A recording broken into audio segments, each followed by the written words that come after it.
আমার ভাই তার প্রিয় হুজুরের স্লোগান দেয়, আমার ভাই তার প্রিয় আলেমের পিছনে পিছনে দৌড়ে, কিন্তু নবীর স্লোগান আমার ভাইয়ের ভালো লাগে না। বন্ধু, কাল হাসরের ময়দানে যখন কেউ বুকে নিবে না, সেদিন যিনি বুকে নিবেন উনি রহমতুল্লিল আলামিন। এতে কোনো সন্দেহ আছে? আল্লাহ বলে আলাম নাশরাহ লাকা সাদরাক। হাবিব, কোরআন আপনি নিয়েছেন, কাউসার আপনি নিয়েছেন, উম্মত আপনি নিয়েছেন। হাসরের ময়দানে যখন কেউ কাউরে নিতে পারবে না, আপনি নবী উম্মতরে নিয়ে নেবেন, উম্মতরে নিয়ে নেবেন। সেই জন্য কামলিওয়ালা রাসূল বললেন, সাহাবী আমার, কাল হাসরের ময়দানে 120টা লাইন হবে। কয়টা লাইন? 120। আপনার বুটের মধ্যে লাইন ধরছেন না? আছে না লাইন? এরকম লাইন ধরবে কোথায়? হাসরের ময়দানে। কয়টা? 120টা লাইন। আমার রাসূল বললেন, লাইন কোত্থেকে শুরু কোথায় শেষ এটা আমি হাসান বলতে পারবো না, কারণ এটা তো আর সাদেকপুরের মাঠ নয়, এটা তো আর ব্রাহ্মণবাড়িয়ার মাঠ নয়, এটা তো আর বাংলাদেশের মাঠ নয়, যেখানে বাবা আদম থেকে কিয়ামত তাক সবাই উপস্থিত হবে। কামলিওয়ালা রাসূল বলে 120 লাইন দাঁড়িয়ে যাবে। ও আমার সাহাবী, 120 লাইনের মধ্যে 80টা লাইন আমি নবীর উম্মত থাকবে। কয়টা লাইন? 80 লাইন থাকবো আমরা। সৈয়দুনা আনাস ডাক দিয়ে বললেন, নবীরে, সবাই তো মানুষ, সবাইকে এখানে কি গরু দাঁড়াবে নাকি? ছাগল দাঁড়াবে নাকি? দাঁড়াবে কারা? মানুষ। এতগুলো মানুষ যেমন সাদেকপুরে আপনারা আসছেন, আমি যদি 3 মাস পর আসি, আপনি যদি আমার ডান হুজুর আমাকে চিনছেন, আমি বলবো ভাই চিনি নাই।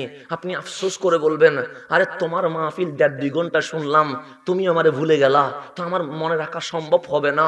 কিন্তু সৈয়দুনা আনাস বলছেন, নবীরে উম্মতরে চিনবেন কেমনে? আপনার জামানা থেকে কিয়ামত পর্যন্ত কোটি কোটি উম্মত থাকবে, আপনি চিনবেন কেমনে?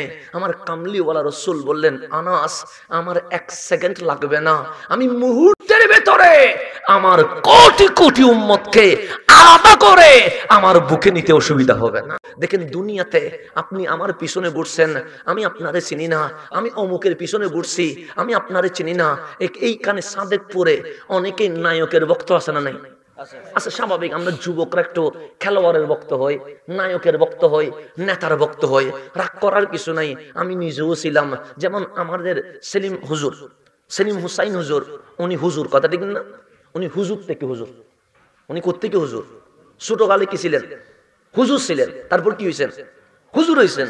এখানে আমার হুজুর, আপনাদের ইমাম খতিব, উনি আগেও হুজুর, এখনো। কিন্তু আমি হুজুর থেকে হুজুর না, আমি আপনাদের এখান থেকে হুজুর। আমারটা একটু আলাদা আছে। আমার চুলাগ অনেক লম্বা ছিল, আমি জিন্সের প্যান্ট পরতাম। আপনি কি ফ্যাশন করেন? আমার চেয়ে ফ্যাশনেবল কে ছিল বেশি? সেই জন্য আমি আপনাদের এখান থেকে হুজুর, আমি হুজুর থেকে হুজুর হই নাই। সুতরাং সেলিম হুসাইন হুজুর, উনি হুজুর থেকে হুজুর, এমনি হুজুর থেকে হুজুর, সবাই হুজুর থেকে হুজুর। আমি হুজুর থেকে হুজুর নয়, আমি আপনাদের এখান থেকে হুজুর। সুতরাং আমার কথায় রাগ করার কিছুই নাই। আপনি নায়কের ভক্ত ছিলাম, আমিও নায়কের ভক্ত ছিলাম। আপনি খেলোয়াড়ের ভক্ত, আমিও খেলোয়াড়ের ভক্ত ছিলাম। আপনিও নেতার স্লোগান দিয়েছেন, অমুক ভাইয়ের চরিত্র ফুলের মতো, সেরকম আমিও দিয়েছি। কিন্তু আলহামদুলিল্লাহ তওবা করে এখন কি হয়ে গেছে? ভালো হয়ে গেছে। এখন আর অমুক ভাইয়ের চরিত্র ফুলের মতো পবিত্র এই স্লোগান দেই না। এখন আর এই বাংলার জমিনে অন্য দেশের পতাকা তুলি না। এখন আর কোন নায়কের স্লোগান দেয় না। কেন? আপনিও আমার কথা যদি বুঝেন তাহলে আপনিও আর করবেন না। যেমন আমাদের বাংলাদেশে অনেকে নায়কের ভক্ত আছে না নাই? আছে। আরব দেশেও গিয়ে দেখলাম একই। মিশরের মধ্যে দেখলাম প্রায় হিন্দি ফিল্মের ভক্ত। সৌদি আরবে গিয়ে দেখলাম আরবরা বেশি হিন্দি ফিল্মের ভক্ত। আরব আমিরাতে গিয়ে দেখলাম কিসের মুসলমান, সবগুলো দেখি হিন্দি ফিল্মের ভক্ত। সারা বিশ্বে দেখলাম শাহরুখ খানের ভক্ত আছে নাই এমন কোন দেশ নাই।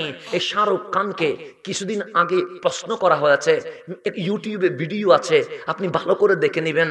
তাকে বললেন, আপনি ওয়ার্ল্ড ফেমাস, সারা বিশ্বে বিখ্যাত একজন মানুষ, আপনার ভক্ত নাই এমন কোন দেশ নাই, আপনাকে সারা দেশে ভালোবাসে। বাংলাদেশেও অনেকেই শাহরুখ খানের জন্য জান দিতে প্রস্তুত আছে। আছে না নাই? আছে। কেউ ওনাকে জিজ্ঞেস করছে ভক্তদের ব্যাপারে আপনার অভিমত কি? ভক্তদের ব্যাপারে আপনার রায় কি? তো উনি হাসি দিয়ে বলছে, ভক্তদের ব্যাপারে আমার কোনো অভিমত নাই। কেন? আমি 99% মানে 99% নিজেকে নিয়ে ব্যস্ত থাকি, অন্য বিষয়ে ভাববার কোনো সময় নাই। কারণ ওর কাজ আছে, খাওয়া দাওয়া আছে, গোসল আছে, ড্রেসিং আছে। উনি বলছে আমি অন্য কাউকে নিয়ে কি ভাববো? আমি তো 99 আমাকে নিয়ে ব্যস্ত। আর আছে কয় ভাগ? এক ভাগ। সে এই এক ভাগ আমার স্ত্রী, আমার সন্তান, আমার জীবনের সাথে যারা ক্লোজ, ওদেরকে নিয়ে হালকা ভাবি। এই ছাড়া অন্য কাউকে নিয়ে ভাববার কোনো সময় নাই। যেই নেতার পিছনে আমি, যেই নায়কের পিছনে আমি ঘুরি, যার স্টাইলে আমি চুল রাখি, যার স্টাইলে আমি কাপড় পরি, উনি বলছেন তোমাকে নিয়ে ভাববার আমার সময় নাই। আমরা বাংলাদেশে অনেক খেলোয়াড়ের ভক্ত, যেমন অনেকে ব্রাজিলের ভক্ত, অনেকে আর্জেন্টিনার ভক্ত। নেইমার মেসিকে যদি জিজ্ঞেস করেন আমারে চিনোনি, ওরা বলবে তোমারে চিনা দূরের কথা। যদি বলি বাংলাদেশ চিনোনি, ও বলবে বাংলাদেশটা আবার কোন জায়গায়? দেখবেন বাংলাদেশও চিনবে না।